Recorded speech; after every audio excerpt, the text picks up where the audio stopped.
Hey guys, so how do you sell clothes on TikTok Shop? So go ahead and click products here. It's going to be really quick. Manage products. And just go ahead and click add products here. And then go ahead and name your brand. Like this is just an example name, so and I'm not really going to sell this. This is just for the sake of the video so that you guys can know. And right now upload an image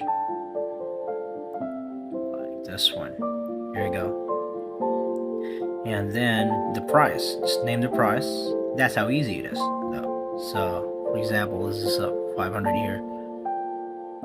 The size, I've uploaded the size. Now, cash on delivery, since I want it to be paid as soon as it's received by the customer. And click here to submit. It'll be up for 24 hours before approval.